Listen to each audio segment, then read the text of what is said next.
Proclamação. Mas os que querem ser ricos caem em tentação e em laço, e em muitas concupiscências loucas e nocivas, que submergem os homens na perdição e ruína. Porque o amor do dinheiro é a raiz de toda a espécie de males, e nessa cobiça, alguns se desviaram da fé e se trespassaram a si mesmos com muitas dores. Mas tu, ó homem de Deus, foge destas coisas e segue a justiça, a piedade, a fé, o amor, a paciência, a mansidão. 1 Timóteo 6, 9 e 11. Audiolivro Os Dons do Espírito. Percebendo e recebendo o poder sobrenatural de Deus na tua vida. De Derek Prince. Capítulo 6. Discernimentos de Espíritos. Discernimentos de Espírito é o terceiro dom na categoria de dons de revelação. A outro é dado discernimentos de Espíritos. 1 Coríntios 12, 10. Consideremos brevemente o significado de discernimento. Discernimento definido. A palavra discernimento pode ser definida como reconhecer e distinguir entre.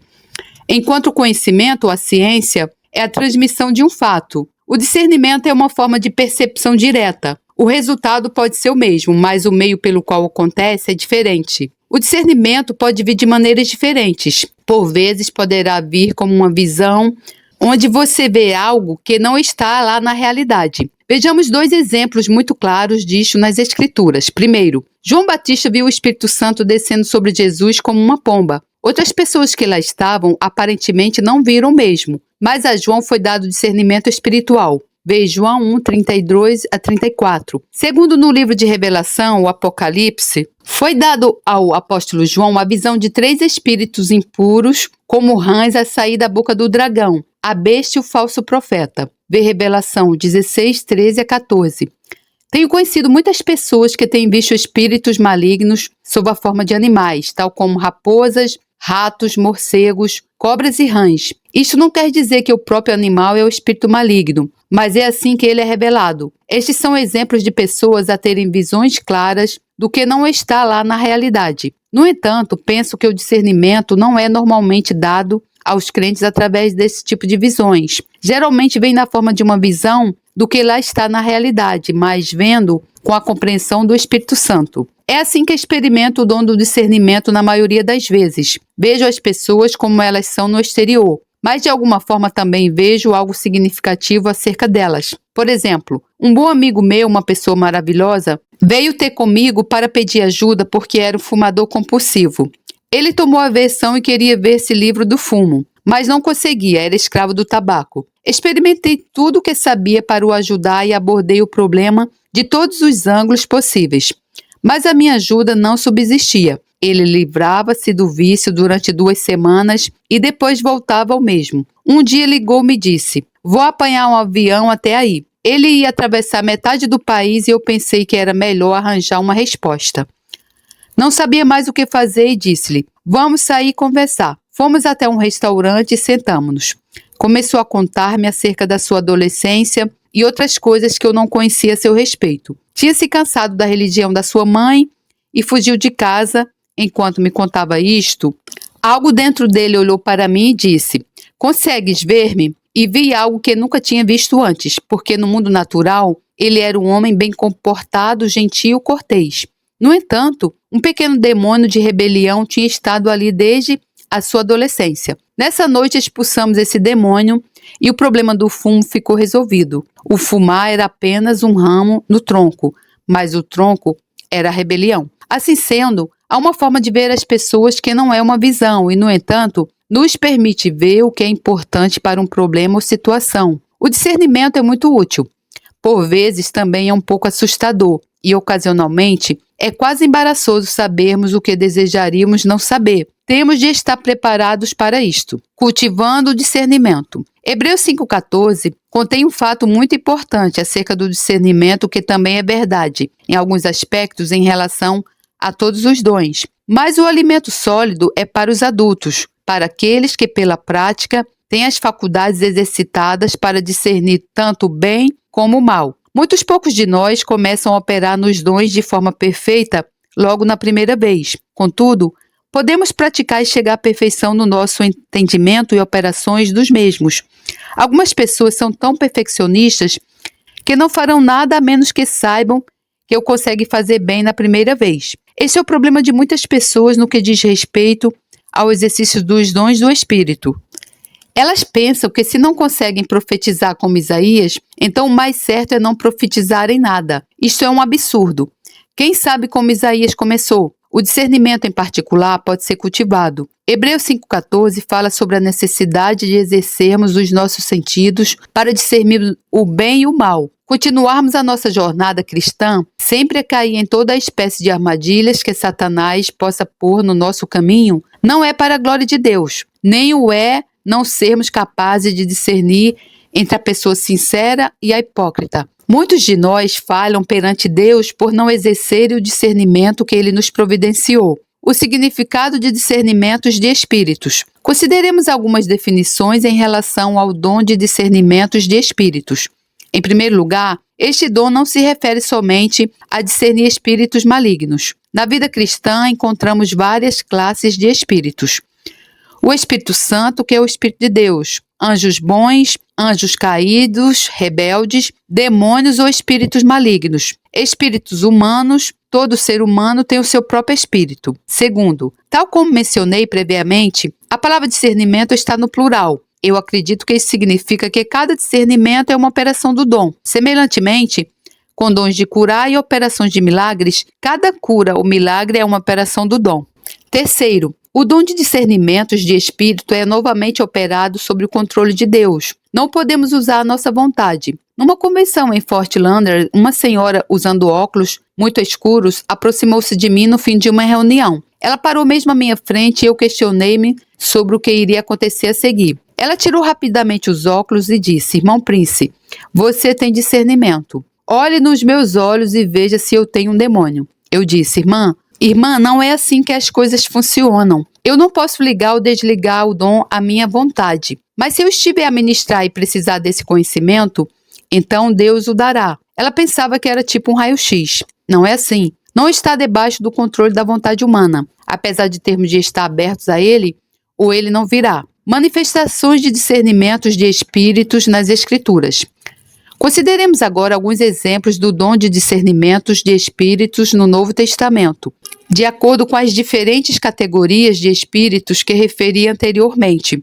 Discernindo o Espírito Santo, na forma de uma pomba. Há pouco falamos como foi dado o discernimento a João Batista através de uma visão. Vejamos um pouco mais em detalhe o que ele disse acerca daquela visão. No dia seguinte, João viu a Jesus, que vinha para ele, e disse: "Eis o Cordeiro de Deus que tira o pecado do mundo.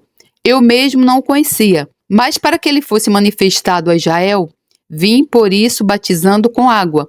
Então João testificou dizendo: "Eu vi o Espírito descer do céu como pomba e permanecer sobre ele. Eu não o conhecia, mas o que me mandou batizar com água me disse: aquele sobre quem vires descer e permanecer o Espírito, esse é o que batiza com o Espírito Santo." João 1, 29, 31 a 33.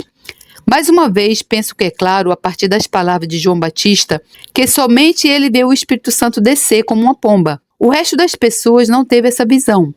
Foi um discernimento sobrenatural que foi dado especificamente a João, porque ele precisava dele. Era a forma dele saber quem era o Messias, como línguas de fogo. Em Atos 2, o Espírito Santo foi manifestado na forma de línguas de fogo, e viram línguas repartidas como que de fogo, as quais pousaram sobre cada um deles. Todos foram cheios do Espírito Santo e começaram a falar em outras línguas, conforme o Espírito Santo lhes concedia que falassem. Versículos 3 a 4. Este foi um discernimento sobrenatural do Espírito Santo. O Espírito Santo em si mesmo não é línguas de fogo, mas foi manifestado dessa forma. É extremamente importante que aprendamos a discernir o Espírito Santo quando os crentes se juntam, quando se move, através de quem se move e como se move. Devemos estar disponíveis para que o possamos reconhecer. De outra forma, perdemos o que Deus está a fazer sempre que os crentes estão reunidos. Uma determinada manifestação do Espírito Santo poderá mover-se entre os presentes. Por exemplo, recentemente vi o Espírito de cura mover-se no local e tomar conta dele. Praticamente toda a gente podia ser curada naquela altura. E qualquer pessoa podia orar por outra e estar a ser curada. Tenho visto grupos de meia dúzia de pessoas, todas orando ao mesmo tempo e pessoas a serem curadas. Numa outra ocasião, o Espírito de Milagres moveu-se sobre crentes e ocorreram milagres. Estes milagres eram manifestos, eram evidentes. A menos que saibamos discernir o Espírito Santo dessas formas, iremos perder muito do que Deus quer fazer. A nossa agenda humana, durante os cultos, é composta por cantar 3 hinos e um coro, fazer os anúncios e ouvir o sermão. E se no meio de tudo isto o Espírito Santo viesse e fosse tempo de curar? Se o ignorarmos, perderemos a cura que ele quer dar. Lembre-se que Bartimeu, o homem cego, estava a mendigar à beira da estrada quando ouviu uma multidão e perguntou o que se estava a passar. Quando lhe foi dito que Jesus de Nazaré estava a chegar, ele sabia, é agora ou nunca. Ele não deixou que a agenda de alguém o impedisse de chegar ao Senhor. Ver Marcos 10, 46 a 52. Da mesma forma, existem alturas nas nossas reuniões em que devemos reconhecer que é o momento de recebermos. Temos de discernir o Espírito Santo e estar dispostos a deixar os planos humanos, as ideias e os preconceitos para trás, sob o risco de perdermos tudo. Quando Bartimeu quis ser curado, todas as pessoas que conheciam o protocolo religioso disseram: alto lá, não faças barulho, não disturbe Jesus. Ele está muito ocupado. E haverá sempre pessoas com seu protocolo religioso a dizer que não nos devemos comportar de tal forma, diferente do que sempre se tem feito. No entanto, se quiser o que Deus tem para si, tem de o fazer quando Deus o disser. Aparentemente, o Espírito de Deus liderou o rei Davi, um homem de grande valor, a dançar em frente à Arca da Aliança com todas as suas forças. A sua esposa Mical encontrou depois disso e, com seu protocolo religioso, disse-lhe: fazes um espetáculo de ti mesmo, dançando em frente a todas essas servas. Davi respondeu: eu não estava a dançar em frente às servas, estava a dançar em frente a Deus. E farei um espetáculo ainda maior de mim, mesmo se Deus assim o disser. Lemos que Mical, a crítica, não gerou filhos, porque desprezou a Davi desta maneira. Ver 2 Samuel 6, 14 a 16, 20 a 23. Da mesma forma, um espírito crítico que recusa o que o Espírito Santo está a fazer, torna as pessoas espiritualmente infrutíferas. Temos de estar abertos ao Espírito Santo e ao seu trabalho no meio de nós. Temos de estar abertos ao Espírito Santo e ao seu trabalho no meio de nós. Discernindo anjos. Subindo e descendo sobre o Filho do Homem. Jesus disse a Natanael: por que te disse que te vi debaixo da figueira? Crês? Coisas maiores do que esta verás. Na verdade, te digo que vereis o céu aberto e os anjos de Deus subindo e descendo sobre o Filho do Homem. João 1, 5 a 51. Isto é uma referência ao discernimento dos anjos. No jardim do Getsemane, o próprio Jesus discerniu a presença dos anjos de Deus. Perto do fim do seu ministério, mesmo antes de ser preso e crucificado, Jesus estava a orar no jardim do Getsemane. Ao orar em agonia, lhe apareceu um anjo do céu, que o confortava. Lucas 22, 43. Parece claro, a partir deste relato, que Jesus foi o único que viu o anjo através de discernimento espiritual. Estavam lá outros, mas não o viram. Na ressurreição. Depois da ressurreição de Jesus, Maria Madalena viu um anjo, invisível aos apóstolos João e Pedro. Na madrugada do primeiro dia da semana, sendo ainda escuro, Maria Madalena foi ao sepulcro e viu que a pedra fora revolvida da entrada. Correu ela e foi ter com Simão Pedro e com o outro discípulo, a quem Jesus amava. E lhes disse: tiraram do sepulcro o Senhor, e não sabemos onde o puseram. Então Pedro saiu com o outro discípulo e foram ao sepulcro.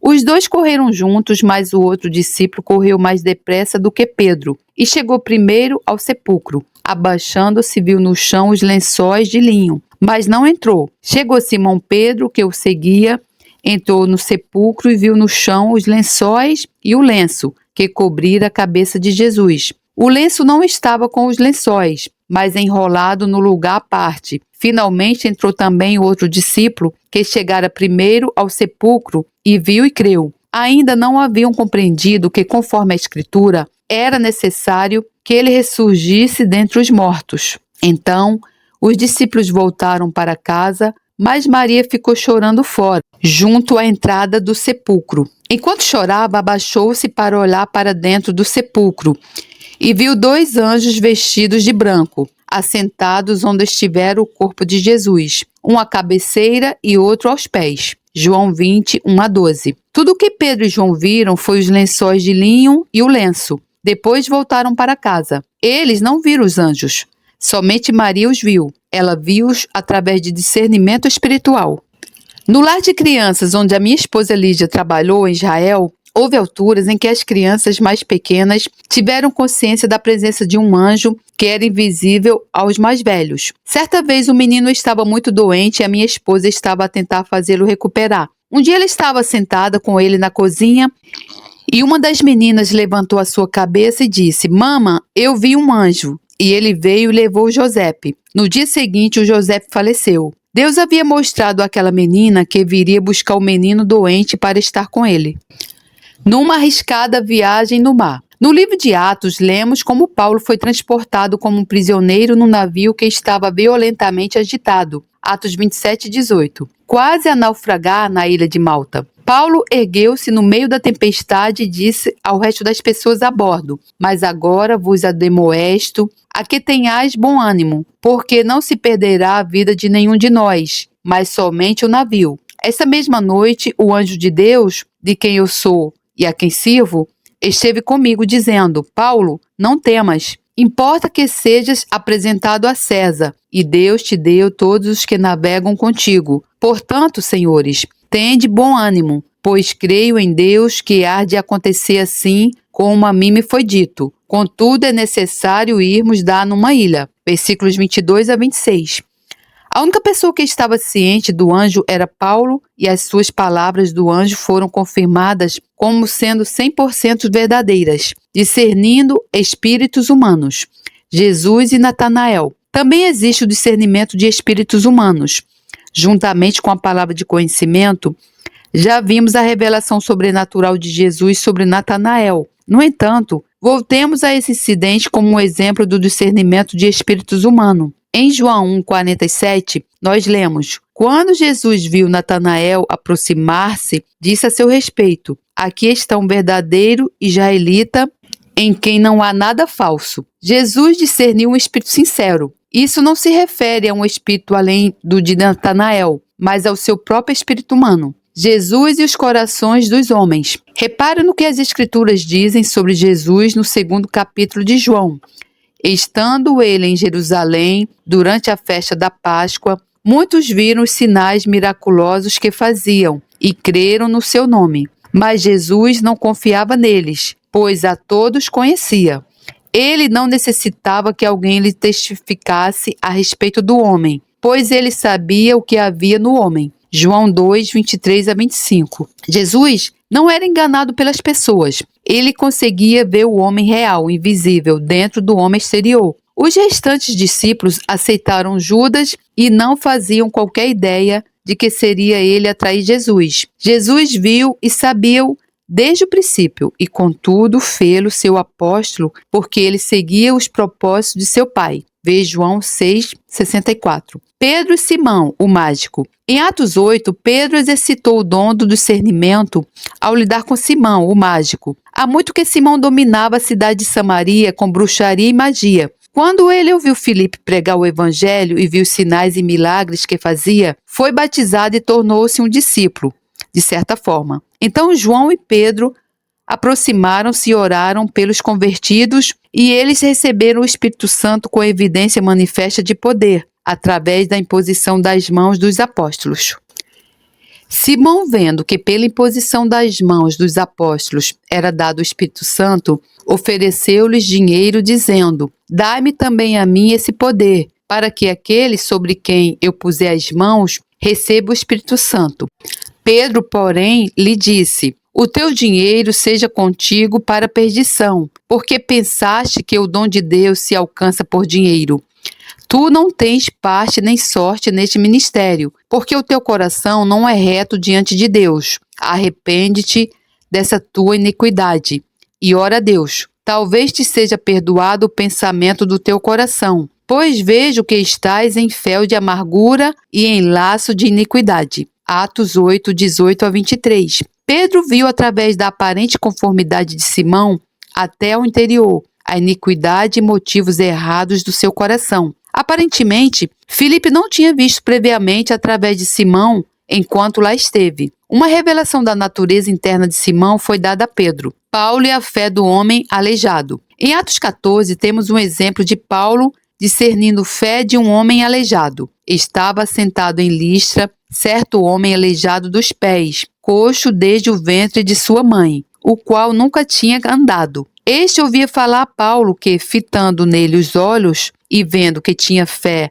para ser curado, disse em alta voz: levanta-te direito sobre teus pés. E ele saltou e andava. Atos 14, 8 a 10.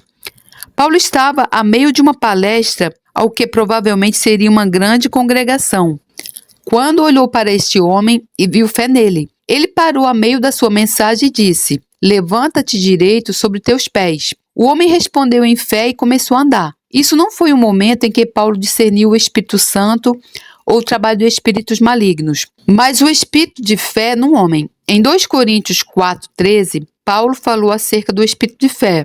E temos, portanto, o mesmo espírito de fé, como está escrito: criei, por isso falei. Também nós cremos, por isso também falamos, discernindo espíritos malignos. Falemos agora sobre o discernimento de espíritos malignos. No ministério de Jesus, esse dom era não raras vezes usado juntamente com curas. É realmente notável quão frequentemente a doença física é atribuída a espíritos malignos no Evangelho. Mudez e surdez causadas por espíritos malignos. O primeiro exemplo é a cura de um homem mudo por Jesus. Enquanto eles se retiravam, trouxeram-lhe um homem mudo e endemoniado. E expulso o demônio, falou mudo. As multidões se admiravam, dizendo: nunca tal se viu em Israel. Mateus 9, 32 a 33. Jesus discerniu que a incapacidade de falar do homem fora causada por um espírito maligno que o impedia de usar as cordas vocais. Quando ele expeliu o espírito maligno, o homem imediatamente falou. Isso não é para sugerir que os espíritos malignos causam toda a mudez, mas nesse caso era um desses espíritos que estava por detrás dela e Jesus discerniu. A minha esposa Lídia e eu testemunhamos casos em que a mudez imediatamente cessou quando espíritos malignos eram expelidos. No Quênia, no leste da África, sempre que um evangelista ministrava numa determinada cidade, os asiáticos que eram hindus não se aproximavam de uma igreja cristã, não estavam interessados. Mas quando o evangelista americano chegou com o ministério de curas, eles alinhavam-se ou sentavam-se na relva e esperavam durante horas antes do começo da reunião, porque cura era o que eles queriam. O presidente desta cidade, um asiático rico, tinha um filho com 18 anos que nunca tinha falado. Após lhe ter sido expulso um espírito maligno, aquele jovem imediatamente começou a imitar ações e a aprender a falar. Este incidente causou mais impactos naqueles asiáticos do que 10 anos de atividade missionária normal. Essas coisas são reais, mas repito, não sugiro que toda mudez ou surdez seja causada por espíritos malignos. No entanto, temos de saber discernir os casos em que tal acontece. Existe um exemplo parecido no capítulo 12 de Mateus. Trouxeram-lhe então um endemoniado cego e mudo, e ele o curou, de tal forma que o cego e mudo falava e via. E toda a multidão se admirava e dizia: não é este o filho de Davi? Mateus 12, 22 a 23. Torna-se claro, a partir do contexto, que Jesus curou este homem através da expulsão de um espírito maligno que lhe causava a cegueira e a mudez. Certa vez nós ministramos a uma jovem em Atlanta, Geórgia, e muitos espíritos malignos saíam dela, nomeando-se enquanto saíam. Um chamava-se cegueira. Quando seu marido ouviu isto, quase saltou. Ele disse: o médico disse-lhe que ela ia ficar cega. Eu respondi: ela agora já não vai mais ficar cega. Um espírito cego virá para produzir cegueira durante algum tempo, tal como um espírito surdo virá. Ele não produz surdez total, mas para lá caminhará. É o resultado do que o espírito faz. Uma mulher que eu conhecia bem, que era completamente surda de um ouvido, estava numa reunião em Londres. Um evangelista expulsou um espírito surdo de dentro dela Instantaneamente, a mulher passou a ouvir tudo na perfeição com aquele ouvido. Contudo, ela não tinha fé para manter aquela cura. Cerca de 2 semanas mais tarde, ela estava tão surda como antes. Ela permitiu que o espírito voltasse. É por essa razão que é tão importante que os cristãos compreendam que temos de identificar os espíritos malignos que expulsamos. As escrituras dizem que o diabo é um assassino e um assassino é alguém que mata fisicamente. O diabo fará isso se o deixarmos. Ele é um inimigo cruel, sem escrúpulos e implacável. E nós temos de perceber com quem estamos a lidar. Um outro exemplo pode ser visto mais à frente no livro de Marcos. Um homem dentre a multidão respondeu: Mestre, trouxe-te o meu filho, possesso de um espírito mudo. Este, onde quer que o apanha, lança-o por terra e ele espuma, range os dentes e vai secando. Roguei aos teus discípulos que o expulsassem, mas não puderam. Jesus respondeu: Ó geração incrédula, até quando estarei convosco? Até quando vos sofrerei? Trazei-mo. Eles o trouxeram. Quando o espírito viu a Jesus, logo agitou o menino com violência, caindo ele por terra, revolvia-se espumando. Perguntou Jesus ao pai do menino: Quanto tempo há que lhe sucede isto? Respondeu ele: Desde a infância. Muitas vezes o tem lançado no fogo e na água para o matar. Mas se tu podes fazer alguma coisa, tem compaixão de nós e ajuda-nos. Disse-lhe Jesus: Se tu podes, tudo é possível ao que crê. Imediatamente o pai do menino exclamou: Eu creio. Ajuda-me a vencer a minha falta de fé. Vendo Jesus que a multidão concorria, repreendeu o espírito imundo, dizendo-lhe: Espírito mudo e surdo, eu te ordeno, sai dele e nunca mais entres nele. O espírito, clamando e agitando com violência, saiu, deixando-o como morto, ao ponto de muitos dizerem: Morreu. Mas Jesus, tomando-o pela mão, o ergueu, e ele se levantou. Marcos 9, 17 a 27. E, querido irmão, assim aconteceu comigo. Quando eu fui salva por Jesus, eu fui liberta de vários demônios e imediatamente eu fui curada de várias enfermidades, irmão, várias. Eu tinha que fazer uma cirurgia na minha coluna, no pescoço. Eu tinha feito uma ressonância magnética. Eu não tenho nada, graças a Deus. Eu estava com um problema urinário. Eu já tinha feito vários exames. Eu já tinha sido encaminhada para um médico proctologista.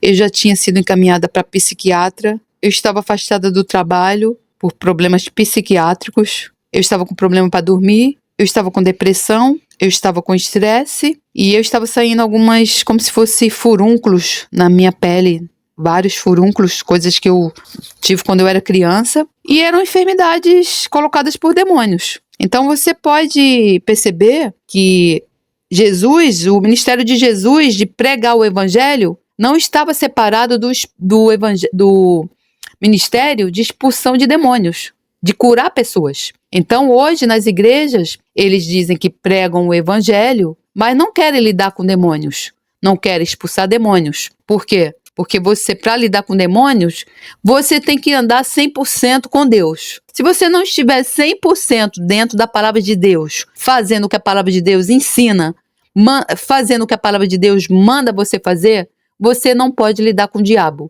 né? Porque se você tiver rabo preso com o diabo, você não vai expulsar demônio da vida das pessoas. Então, irmão, esse ministério de pregar a palavra separado, de expulsar demônio e curar pessoas, não existe na Bíblia. O ministério é um só. É o ministério de Jesus. É fazer tudo o que Jesus fazia. Aqueles que andam com Jesus, ide e pregai o evangelho. Nisso aí você vai expulsar demônios, curar enfermos, em nome de Jesus, é claro. Então, irmão, você não pode cobrar para expulsar demônios das pessoas. Você não pode cobrar para dar curso de cura e libertação, irmão. Isso não existe na palavra de Deus, irmão. Você está pecando contra a palavra de Deus. Eu fiz 2 cursos, seminários de cura e libertação. Isso não existe na Bíblia. Jesus não dava cursos para libertar pessoas. Os apóstolos de Jesus não davam seminários de cura e libertação. Não cobravam para libertar pessoas. Não cobravam para pregar o evangelho. Uma coisa não está separada da outra. Vigiai. Seguindo. Devemos ter em conta algumas verdades importantes reveladas nessa passagem. Primeiro, Jesus não disse ao homem, isto é muito difícil, ou essa condição é a vontade de Deus para o teu filho. Em vez disso, ele disse, trazei-mo. Essa era a atitude de Jesus para com todos os casos de enfermidade. Por exemplo, quando o centurião disse, o meu criado jaz em casa paralítico, Jesus respondeu, eu irei curá-lo. Ver Mateus 8, 5-13. Lucas 7, 2-10. Nunca houve qualquer dúvida acerca da vontade de Jesus para curar e libertar, e nós devemos compreender a sua vontade para curar e libertar hoje em dia.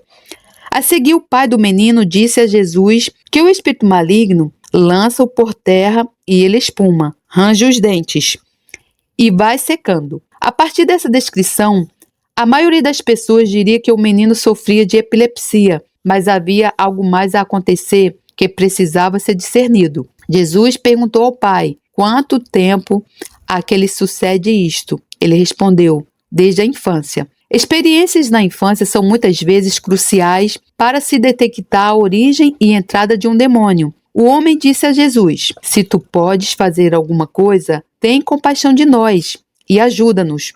A resposta de Jesus foi, se tu podes, tudo é possível ao que crê. Ele colocou a responsabilidade no Pai. Muitos cristãos não reconhecem as responsabilidades espirituais da paternidade. Nós somos responsáveis por termos fé pelos nossos filhos.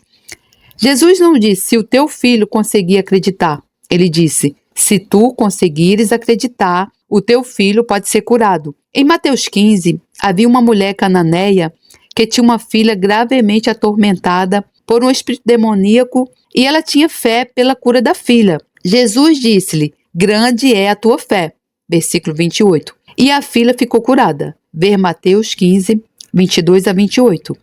No caso deste homem e do seu filho, Jesus repreendeu o espírito imundo, dizendo-lhe, espírito mudo e surdo, eu te ordeno, sai dele, e nunca mais entres nele. O espírito, clamando e agitando com violência, saiu. Jesus, especificamente, chamou o espírito maligno de espírito mudo e surdo. E quando o espírito saiu, a epilepsia cessou. Essa ideia pode ser controversa, mas a epilepsia pode ser curada por um espírito maligno. Já aconteceu um demônio epilético falar comigo de dentro de pessoas.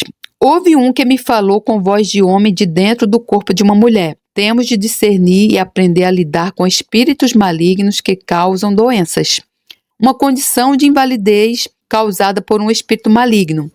Outro exemplo é um espírito de enfermidade que atormentou uma mulher durante 18 anos. Lemos em Lucas, estava ali uma mulher que tinha um espírito de enfermidade. Havia já 18 anos. Ela andava curvada e não podia de modo algum endireitar-se. Vendo-a, Jesus chamou a si e lhe disse, mulher, estás livre da tua enfermidade. Então ele pôs as mãos sobre ela e logo ela se endireitou e glorificava a Deus. Tomando a palavra, o chefe da sinagoga, indignado, porque Jesus curava no sábado, disse à multidão, 6 dias há em que é mister trabalhar. Neste vinde para serdes curados e não no sábado. Respondeu-lhe, porém, o Senhor, hipócrita, no sábado não desprende da manjedoura cada um de vós o seu boi ou jumento e não leva a beber? E não convinha soltar desta prisão no dia de sábado essa filha de Abraão, a qual há 18 anos Satanás tinha presa? Dizendo ele isto, todos os seus adversários ficaram envergonhados e todo o povo se alegrava por todas as coisas gloriosas que Jesus fazia. Lucas 13, 11-17. O que causou o problema físico da mulher? Um espírito de enfermidade. Jesus disse que Satanás tinha prendido a mulher. Repare que ela foi curada imediatamente após ter sido liberta do poder do espírito maligno. No momento em que o espírito saiu dela, ela pôde endireitar as costas. Jesus teve de ser capaz de discernir a causa da doença para saber como lidar com ela. Um espírito de adivinhação. O nosso último exemplo é um incidente que ocorreu quando Paulo e Silas pregavam o evangelho em Filipos. Indo nós à oração, saiu-nos ao encontro uma jovem, que tinha um espírito de adivinhação, a qual, adivinhando, dava grande lucro aos seus senhores. Esta, seguindo a Paulo e a nós, clamava dizendo: estes homens que nos anunciam o caminho da salvação são servos do Deus Altíssimo. E isto fez ela por muitos dias. Mas Paulo, perturbado, voltou-se e disse ao espírito: em nome de Jesus Cristo, ordeno-te que saias dela. E na mesma hora saiu. Atos 16, 16 a 18. Cada palavra que a jovem proferiu era verdade. Ela fazia publicidade dos pregadores do evangelho, mas era um espírito maligno que o fazia de dentro dela. Paulo discerniu isto e expulsou o demônio. Hoje também devemos ter o mesmo discernimento. Demônios de adivinhação abundam na igreja. Por todo lado que eu vou, até mesmo em simpáticas e respeitáveis congregações, encontro demônios de magia, bruxaria e adivinhação entre pessoas que brincam com horóscopos, tabuleiros, ouija e astrologia. Elas ficam seriamente viciadas por este mesmo demônio de adivinhação. Resultados de discernimentos de espíritos. O dom de discernimentos de espíritos é muito importante para o funcionamento do corpo de Cristo. Resulta em crentes reconhecendo a presença do Espírito Santo e as formas em que Deus está a trabalhar. Revela o caráter e motivações dos corações humanos e identifica quando espíritos malignos são a causa de doença e contendas. Quando este dom está a operar em larga escala no corpo de Cristo, ele trará um ministério extraordinário à igreja e ao mundo. Meu Deus, que ensino esplendoroso. Obrigada, meu Deus, por esse ensino. Irmão, eu deixo uma pergunta, irmão, para você, querido irmão, querida irmã. Você que está aí, igual eu estava, padecendo de várias enfermidades, irmão. Várias enfermidades. Batendo a cabeça, pulando de médico, ginecologista, psiquiatra, proctologista, sobrecarregando o plano, irmão. Nunca mais eu fui no médico, graças a Deus. E eu, graças a Deus, que tinha um plano, irmão. Às vezes você tá aí, irmão, batendo a cabeça na rede pública, esperando uma cirurgia e só depende de uma decisão sua, irmão. Só depende quem liberta, irmão. Quem liberta, quem cura é Jesus Cristo. Não é pastor, como eu já falei, não é pastor, não é igreja, não é denominação. Jesus Cristo. Só precisa de uma decisão sua. Eu estou enferma, várias enfermidades. Vou buscar ajuda. Quem é que vai te ajudar? Jesus Cristo, irmão. Toma uma decisão. Arrepende-se dos teus pecados. Larga o pecado. Procura Cristo. Clama ao Senhor e Ele te libertará. Assim está lá na palavra do Senhor. Você mesmo, irmão, pode expulsar esses demônios aí de enfermidades. Outro dia eu estava com uma enxaqueca grande por causa de uma comida que eu tinha comido ou comida oferecida a santos que não são santos.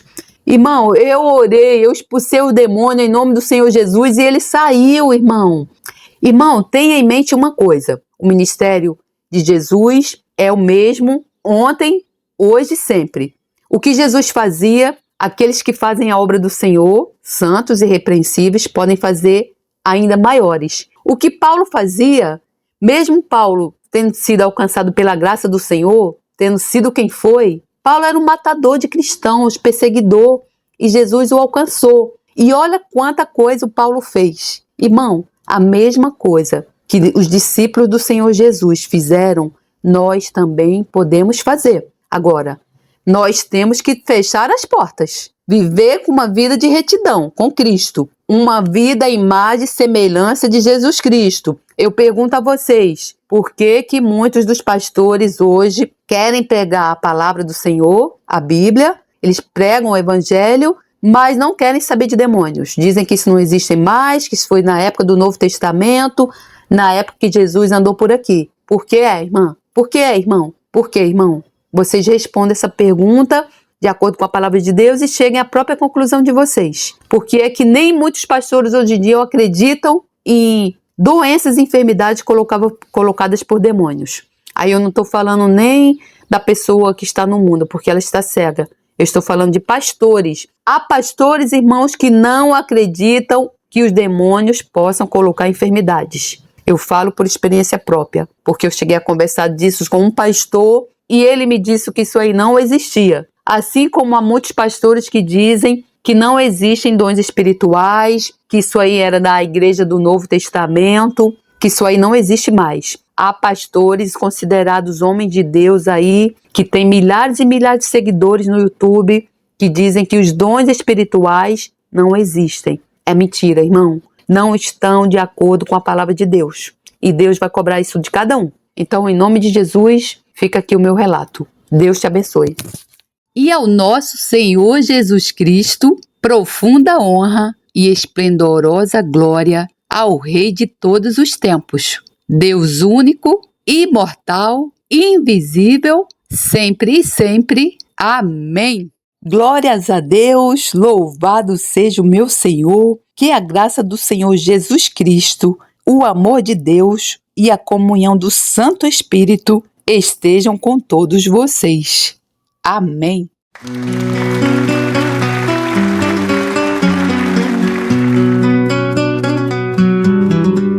Se não for o Senhor que esteve ao nosso lado, ora diga a Israel.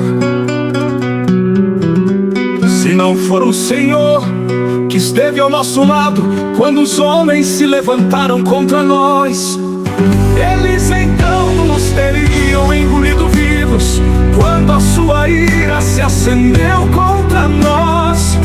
Então as águas teriam transbordado sobre nós, e a corrente teria passado sobre a nossa alma. Então as águas altivas teriam passado sobre a nossa alma. Bendito seja o Senhor, que não nos deu por presa aos seus dentes. A nossa alma escapou como um pássaro do laço dos passarinheiros. O laço quebrou-se e nós escapamos. O nosso socorro está no nome do Senhor, que fez o céu e a terra. Se não for o Senhor que esteve ao nosso lado, ora diga a Israel. Se não for o Senhor que esteve ao nosso lado, quando os homens se levantaram contra nós, eles então nos teriam engolido vivos, quando a sua ira se acendeu contra nós. Então as águas teriam transbordado sobre nós, e a corrente teria passado sobre a nossa alma. Então as águas altivas teriam passado sobre a nossa alma. Bendito seja o Senhor, que não nos deu por presa aos seus dentes. A nossa alma escapou como um pássaro do laço dos passarinheiros. O laço quebrou-se e nós escapamos. O nosso socorro está no nome do Senhor, que fez o céu e a terra.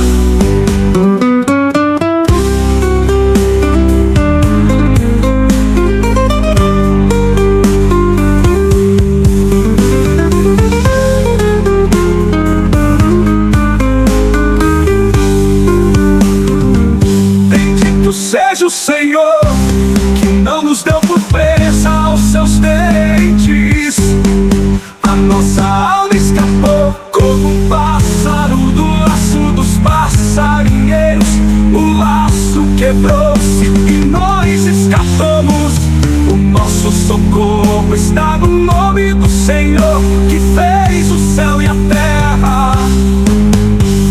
O nosso socorro está no nome do Senhor, que fez o céu e a terra. O nosso socorro está no nome do Senhor, que fez o céu e a terra.